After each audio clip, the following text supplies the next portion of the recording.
अगर आप अपनी लाइफ में हमेशा ग्रोथ चाहते हैं, सक्सेस चाहते हैं, ब्लिस चाहते हैं, तो इस वीडियो टीचिंग को ध्यान से समझें।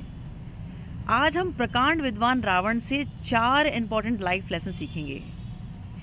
सबसे पहले इस बात को समझना ज़रूरी है कि ये राम और रावण आखिर हैं कौन। दोस्तों, बचपन में मुझे लगता था कि ये दोनों ही काल्पनिक कैरेक्टर हैं और भगवान श्री राम तो हैं हीरो और रावण है विलन। पर अब मैं अगर अपनी आध्यात्मिक यात्रा की बात करूं, अपनी इस स्पिरिचुअल लाइफ की बात करूं, तो जो मेरा अनुभव है वो मैं आप लोग के साथ शेयर करना चाहूँगी।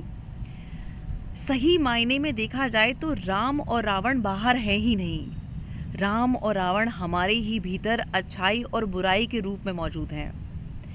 ये एक कॉन्शियसनेस है। जब हम अपनी लाइफ के लोअर लेवल से अपनी लाइफ को ऑपरेट करते हैं तो चेतना का यही लोअर लेवल जो ईगो कहते हैं वो रावण है। पर जब यही चेतना का स्तर बढ़ने लगता है और हायर कॉन्शियसनेस से जुड़ने लगता है, वही हमारी लाइफ को ब्लिसफुल स्टेट में ले जाता है और वही हमें राम के दर्शन कराता है। तो अगर एक शॉर्ट उस पर मैं बात करूं तो अहंकार से आनंद और रावण से राम बनने की जो यात्रा है, इसी सुंदर यात्रा का नाम रामचरितमानस है। ये तो इसका आध्यात्मिक पहलू है जो मैंने एक्सपीरियंस किया है। अब मैं बात करना चाहूँगी हमारे पवित्र ग्रंथ रामचरितमानस की। रामचरितमानस में एक बड़ा ही सुंदर जो मेरा फेवरेट प्रसंग है वो है कि जब भगवान श्री राम का और रावण का युद्ध हो रहा था और जब रावण के तीर लगता है, वो मूर्छित होकर मृत्युशैया पे पड़े हैं, तब भगवान श्री राम लक्ष्मण जी को आदेश देते हैं कि जाओ लक्ष्मण और रावण से ज्ञान अर्जित करके आओ। जिस पर लक्ष्मण जी को बड़ी हैरानी होती है कि ये तो हमारा शत्रु है, हमें शत्रु से सीखने की क्या ज़रूरत। यहाँ भगवान श्री राम 2 बड़ी प्यारी बातें कहते हैं। सबसे पहला वो कहते हैं कि बात जब सीखने की आए तो कभी ये मत सीखो कि ये मत देखो कि कौन मेरा मित्र है और कौन मेरा शत्रु है, कौन छोटा है कौन बड़ा है। जिससे जब जैसा सीखने को मिले सीखते रहो। और इससे भी प्यारी बात वो कहते हैं कि लक्ष्मण, जब तुम रावण के पास जाओ तो उसके सिरहाने मत बैठना, उनके चरणों के पास बैठना। दोस्तों, ये इतना सुंदर और पवित्र भाव है जो हमें ये बताता है कि रियल नॉलेज हमसे तब जुड़ती है जब हम्बल हैं, जब हम ग्राउंडेड हैं। तो अगर आप कुछ सीखना चाहते हैं तो पहले हम्बल और ग्राउंडेड होना बहुत ज़रूरी है। अब हम बात करते हैं 4 इंपॉर्टेंट लाइफ लेसन की। सबसे पहला, जब लक्ष्मण जी रावण के पास जाते हैं और उनसे विनम्र निवेदन करते हैं कि वो अपने लाइफ का एक्सपीरियंस शेयर करें, तो रावण कहते हैं कि सबसे पहला और अहम, कभी भी अपने विरोधी की शक्ति को कमज़ोर ना समझें। जो सामने आपके है उसको कभी कमज़ोर ना समझें। वो ये बताते हैं कि मैं बहुत पराक्रमी था और मैंने कई देवी देवताओं को हराया था, तो मुझे इसी बात का अहंकार था कि मैं तो इतना पराक्रमी हूँ, मुझे तो कोई हरा ही नहीं सकता। तो ये बंदर भालुओं की जो सेना है मेरा क्या बिगाड़ लेगी। दोस्तों, जब हमारा ये ओवर कॉन्फिडेंस होता है कि सामने वाला कॉम्पिटिटर या सामने वाला व्यक्ति कमज़ोर है, हमारा कुछ नहीं बिगाड़ सकता, यही ओवर कॉन्फिडेंस हमें लीड डूबता है। तो हमें सामने वाले की शक्ति को कभी कमज़ोर नहीं समझना है। दूसरा, रावण बताते हैं कि कभी किसी से बैर भाव ना पालें और अपने सीक्रेट्स किसी के साथ शेयर ना करें। वो बताते हैं कि छोटा मोटा एक विवाद मेरे भाई के साथ था, विभीषण के साथ, जो कि बैर भाव हो गया था और मैंने मेरे लाइफ का बहुत इंपॉर्टेंट सीक्रेट उन्हें बताया था कि मेरी मृत्यु कैसे हो सकती है। दोस्तों, हमारी भी लाइफ में हमारे रिलेटिव्स, फ्रेंड्स, फैमिली सबसे प्रेम रखें, लेकिन किसी से भी बैर भाव है, कॉन्फ्लिक्ट कोई है, तो उसको जल्द से जल्द रिजॉल्व करें। किसी के लिए भी मन में कड़वाहट ना पालें और किसी के साथ भी अपना लाइफ का कोई ऐसा सीक्रेट शेयर ना करें जो हमारे जन्म या मरण से जुड़ा हुआ हो। यहाँ हमें ये सीखना है।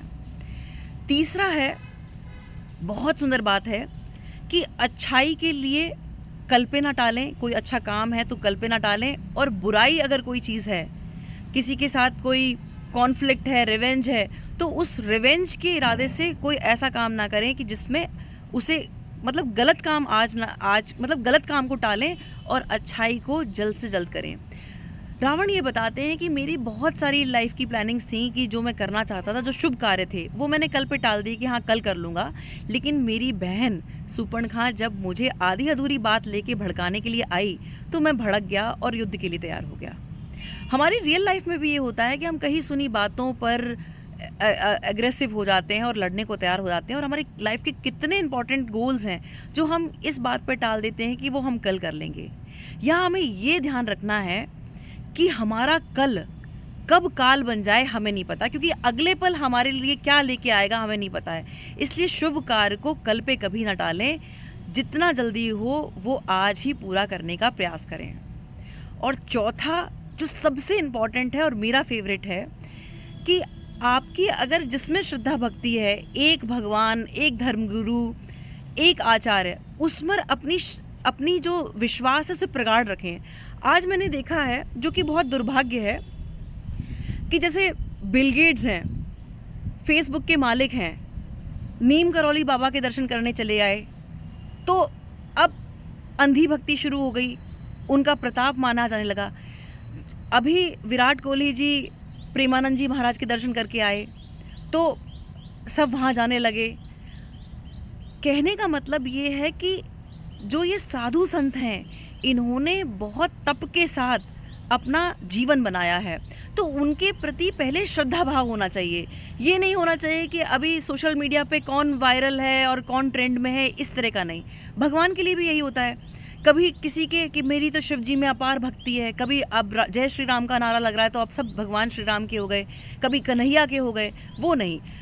देखा जाए तो कण कण में भगवान है, लेकिन जब बात आस्था की और श्रद्धा की और भक्ति की आए तो हमें एक ही अपने ईश्वर में, मतलब फोकस पॉइंट एक ही होना चाहिए। यहाँ रावण इतनी सुंदर बात कह रहे हैं, वो ये कह रहे हैं आपकी कोई मनोकामना है वो पूरी हो ना हो, लेकिन अपने जिसके प्रति आस्था है उसे पूरे विश्वास और श्रद्धा भाव के साथ कहें। वो तो एक और मज़ेदार उन्होंने बात कही, उन्होंने कहा कि ये बीच की ड्वेल पर्सनैलिटी मत रखें कि कभी आप भगवान को मान रहे हैं और कभी नहीं मान रहे हैं। वो तो ये कह रहे हैं कि प्रेम भी करो तो भगवान से करो, और अगर शत्रुता भी पालनी है, नफरत भी करना है तो भगवान से करो, लेकिन वो साफ सुथरा होना चाहिए। तो उसमें ये कहते हैं कि दोनों तरह से जीत आपकी होगी। अगर आप प्रेम करते हैं तो उसके बदले आपको अपार प्रेम मिलेगा, और अगर आप नफरत भी करते हैं तो मृत्यु भी आपको उनसे ही मिलेगी। तो दोनों तरह से फ़ायदा अपना है, बीच वाला नहीं कि आधे टाइम माना कि भगवान है, आधा टाइम माना नहीं है, या फिर इसे छोड़ा दूसरे को पकड़ा, ये नहीं। इस पर एक बड़ा सुंदर शेर है जो बहुत इम्पॉर्टेंट है, और इसकी गहराई को आप समझें कि एक ही सजदे में सर झुके तो सुकून मिलता है, भटक जाते हैं वो लोग अक्सर जिनके हज़ारों खुदा होते हैं। इसीलिए लाइफ में आप जिसके प्रति भी जो भाव रखते हैं समर्पण के साथ रखें, कोई डाउट नहीं, और अपनी भक्ति को इतना प्रगाढ़ करें, इतना रज के उसको रम के करें कि ठाकुर जी खुद आएँ ये पूछने कि तेरी क्या चाहत है, और वो आपकी विश फुलफिल्ड हो। सिर्फ स्वार्थ से, सिर्फ अपने एक ये मटेरियलिस्टिक सांसारिक उससे लोभ से भक्ति ना करें। भक्ति होनी चाहिए जो आपके रोम रोम से झलके। भक्ति वो है जिसमें मिले ना मिले वो चीज़ नहीं होनी चाहिए। भक्ति सिर्फ प्रेम का विषय है जो कि पवित्रता से जुड़ा होना चाहिए।